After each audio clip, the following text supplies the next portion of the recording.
Jadi saya menganggap bahwa Indonesia takut untuk masuk di dalam atau menyebutkan bahwa itu sebetulnya siswanya udah bosan dengan kurikulum itu. Di kebosanan itu mestinya jadi alarm bagi Menteri siapa tadi itu Nadiem, bahwa ada hal yang nggak benar dalam kurikulum. Apa yang sebetulnya terjadi dengan kurikulum kita dipaksakan untuk diinstal ke dalam otak anak. Padahal anaknya nggak suka itu. Saya dari Indonesia, saya hanya ingin belajar 3 mata kuliah di sini. Satu tentang mathematics, satu tentang fisika nuklir, satu tentang environmental ethics. Dari awal orang masuk UI, semester pertama masih diajarin agama, masih diajarin bahasa Indonesia, masih diajarin bahasa Inggris. Ini ngapain kalau begitu? SMP, SMA, apa nggak cukup? Apa dianggap mahasiswa itu masih kurang bertakwa sehingga mesti diajarin agama lagi? Kan itu kan ngaco kan? Jadi buang-buang energi dan makin lama makin dangkal. Itu paradigm. Jadi semua mahasiswa belajar itu di semua fakultas. Tapi UI saking dungunya dia bikin itu jadi mata kuliah.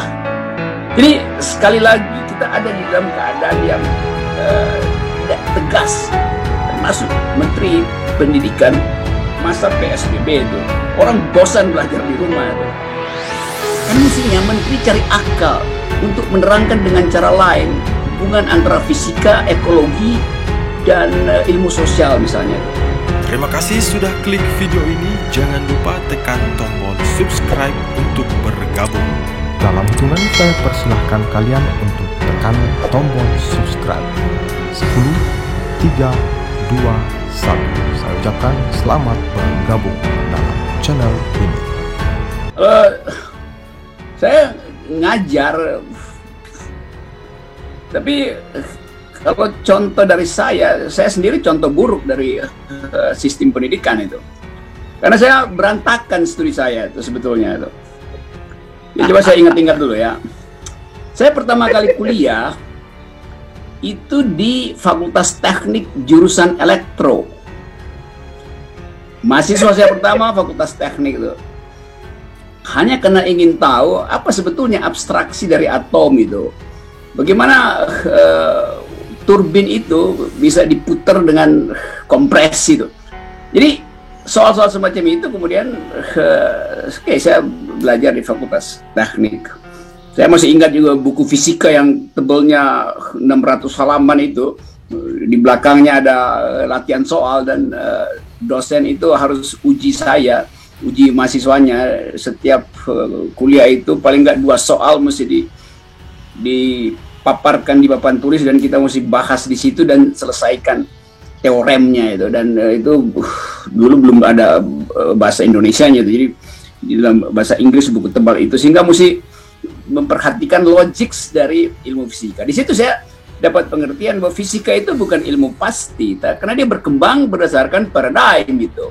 Lain dengan matematik itu yang ada yang final. Itu soalnya, dan saya menganggap ya cukup 2 semester atau 3 semester mungkin saya sudah paham dasar-dasarnya. Saya berhenti jadi mahasiswa Fakultas Teknik, lalu pindah ke ilmu sosial, hubungan internasional tuh. Karena tergoda untuk tahu kenapa perang itu selalu terhubung dengan semacam yang kita sebut sekarang surplus teknologi itu.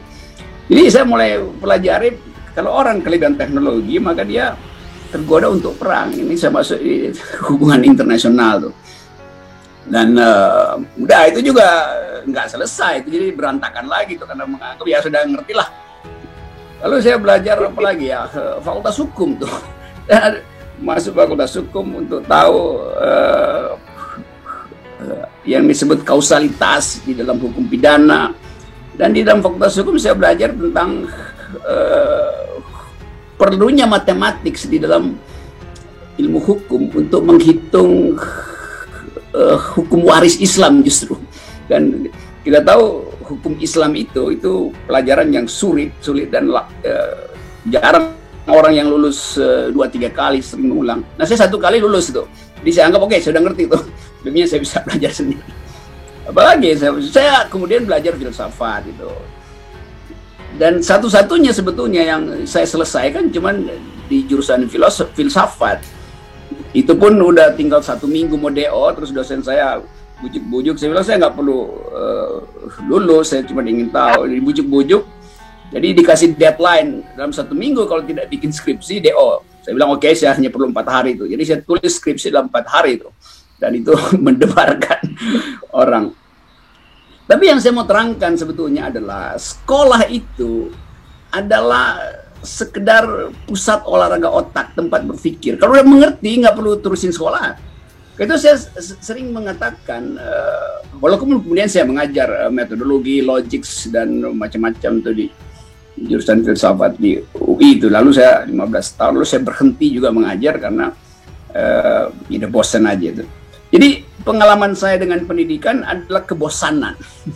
Nah itu yang membuat mungkin kita mesti belajar cari cara bagaimana supaya kebosanan itu bisa ditanamkan sebagai kurikulum. Jadi jangan anggap kalau orang bosan itu dia jadi bodoh. Enggak, justru karena dia bosan kita tahu bahwa kurikulum kita buruk. Kan itu masalahnya kan. Nah, itu mungkin inspirasi dari Lando tadi yang berupaya untuk cari alternatif tuh.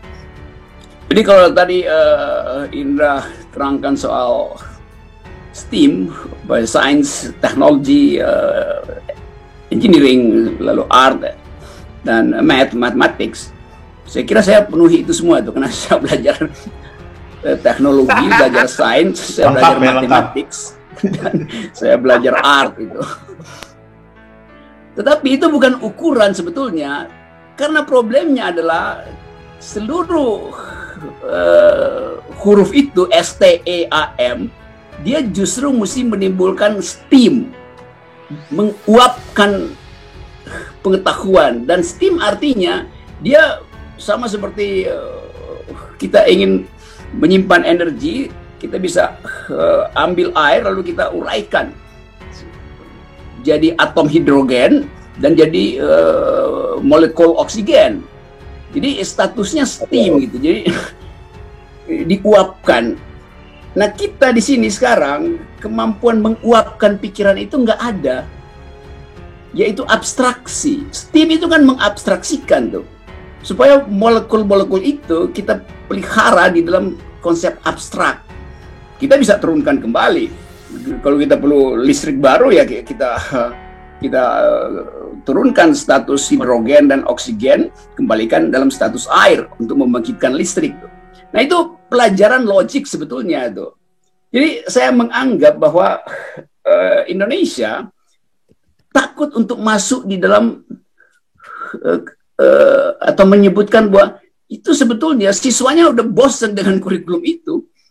Di kebosanan itu mestinya jadi alarm bagi Menteri siapa tadi itu Nadiem, bahwa ada hal yang nggak benar dalam kurikulum.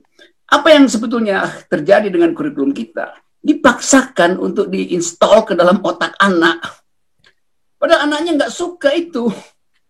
Nah saya misalnya bayangkan di beberapa negara bagian Amerika, kalau ada mahasiswa datang ke melamar di situ, nanti rektornya jemput dia di stasiun kereta, dibawa ke asramanya, dormitorinya, lalu si rektor bilang, Anda dari mana? Saya dari Indonesia. Oke, ini tempat tidurmu. Besok pagi turun ke lantai 2 tempat saya, kata si rektor, dan bawa kurikulum yang hendak Anda pelajari. Jadi si mahasiswa disuruh nulis sendiri kurikulumnya tuh. Kalau kita ini ada paket kurikulum yang final, entah apa fungsinya itu. Jadi kebebasan di dalam pendidikan itu adalah interaksi antara fasilitasnya dan pride orang untuk belajar. Kalau orang ada pride, dia akan bilang, saya dari Indonesia, saya hanya ingin belajar 3 mata kuliah di sini nih. 1 tentang mathematics, 1 tentang fisika nuklir, 1 tentang environmental ethics. Maka si rektor bilang, oke, silahkan taruh di tempat saya kurikulum Anda, besok saya siapkan dosennya. Jadi dosen disiapkan oleh rektor berdasarkan kebutuhan si mahasiswa itu. Nah di kita sini enggak. Dari awal orang masuk UI, Semester pertama masih diajarin agama, masih diajarin bahasa Indonesia, masih diajarin bahasa Inggris. Ini ngapain kalau begitu SMP, SMA? Apa nggak cukup? Apa dianggap mahasiswa itu masih kurang bertakwa sehingga mesti diajarin agama lagi? Kan itu kan ngaco kan. Jadi buang-buang energi dan makin lama makin dangkal. Saya kasih contoh misalnya UI beberapa tahun lalu ingin agar supaya ngikutin Amerika, ada yang disebut liberal arts itu. Lalu pusing di situ. Beberapa dosen hubungi saya tuh, apa tuh liberal arts? Saya terangkan, liberal arts itu adalah paradigm dari universitas, yang semacam STEM itu tuh. Semua orang harus belajar dasar-dasar matematik, tahu tentang ya 3 rumus fisika dasar itu. Lalu ada arts di situ, ada intellectual history itu. Itu paradigm. Jadi semua mahasiswa belajar itu di semua fakultas. Tapi UI saking dungunya, dia bikin itu jadi mata kuliah. Jadi akhirnya orang anggap, ya itu kalau kredit kurang, SKS kurang, ambil aja liberal arts. Padahal bukan itu maksudnya. Sehingga cuma beberapa orang yang ambil itu. Jadi dosennya nggak ngerti bahwa liberal arts itu adalah fondamen dari pendidikan itu. Ini ngaconya di situ tuh. Jadi kita lihat bahwa kekacauan itu datang dari ketidakmampuan untuk membaca, tadi betul, membaca dan mengabstraksikan bacaan itu supaya dikunci di dalam logik, sehingga kita bisa bongkar ulang itu, dipreteli lagi sebagai bahan pelajaran. Jadi itu soalnya. Nah, saya anggap bahwa kita di sini itu ragu-ragu untuk memilih paradigm. Kalau orang Amerika jelas paradigma pendidikannya adalah kebebasan. Silahkan Anda mau belajar apa aja itu. Orang Perancis paradigmanya adalah kesetaraan, solidaritas itu. Karena itu ilmu sosialnya kuat sekali di Perancis. Filosofi dan ilmu sosial sangat kuat itu. Di Amerika silahkan mau jadi apa aja tuh. Di kita karena nggak ada tuntunan etis di dalam filosofi pendidikan, maka yang terjadi sekarang adalah orang berebut dapat profesor. Dan kita baru dalam seminggu ini kita melihat plagiarisme itu tumbuh pesat. Karena orang ingin tiba-tiba jadi profesor. Saya pernah satu waktu diminta oleh sebuah lembaga negara untuk meneliti sebuah disertasi di bidang fisika dari seorang rektor di sebuah universitas negeri di Sulawesi itu. Dan saya temukan itu adalah plagiasi. Saya bilang saya bisa temukan karena itu cuma soal kecil, yaitu bahwa dia si rektor ini jadi guru besar dengan disertasi yang dia adopsi dari, kalau nggak salah, dari sebuah fakultas teknik di Texas sana. Disertasi orang dia ambil semua, dan waktu saya periksa itu ada logika yang agak, saya baca kok agak terganggu ya, karena dia nggak paham bahwa yang dia kutip itu salah grammarnya, kalimat aktif jadi kalimat pasif itu. Dan ternyata kalau kita cek aslinya memang dia salah itu. Nah, kalau dia tahu bahwa itu salah, mestinya dia revisi di sini kan.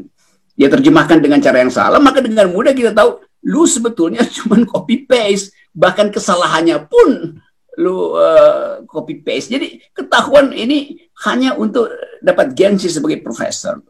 Itu juga yang terjadi sekarang di Medan itu. Seorang rektornya sekarang dipersoalkan karena dia self plagiarism. Tetapi kemudian nanti Depdikbud bilang nggak ada hukum tentang self plagiarism. Jadi dia nggak boleh dipecat. Ya memang nggak ada hukumnya. Tetapi Dewan Guru Besar mengatakan self plagiarism itu melanggar etik. Karena artinya dia bisa nulis buku 20 tapi isinya sama gitu. Lalu diajukan untuk dapat KUM itu. Saya udah nulis 20 buku. Iya, tapi isinya sama. Itu namanya self plagiarism. Ilmu tidak bertumbuh dengan self plagiarism itu. Jadi sekali lagi kita ada di dalam keadaan yang tidak tegas, termasuk Menteri Pendidikan, karena orang yang akan jadi rektor dia akan cari akses politik ke dalam kekuasaan supaya dia diproteksi.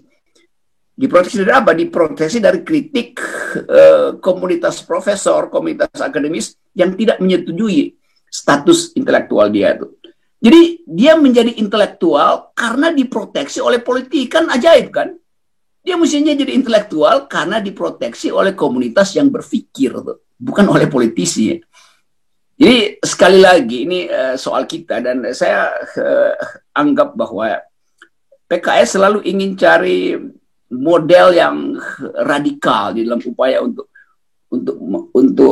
menguras energi intelektual kita supaya tidak beku dengan kurikulum-kurikulum yang sebetulnya nggak ada gunanya sebetulnya tuh. Ini saya senang ada Lendo, dan kalau misalnya coba ini ada masa PSBB itu, orang bosan belajar di rumah itu. Kan mestinya menteri cari akal untuk menerangkan dengan cara lain hubungan antara fisika, ekologi, dan ilmu sosial misalnya itu. Datang ke tempat Lendo, lihat sebatang pohon, terangkan pada murid-murid, pohon itu adalah sungai loh. Lalu murid bingung, loh kok pohon adalah sungai? Maka kita bisa terangkan, iya karena air itu mengalir di dalam kapiler pohon, lalu diuapkan di ujung daun. Maka ada sungai kecil sebetulnya melewati pohon itu. Muaranya di mana? Ya di ujung daun, supaya dia menguap setelah selesai fotosintesis. Maka kita bisa katakan sekarang kita nabung karbon loh. Lalu orang bertanya, apa tuh nabung karbon?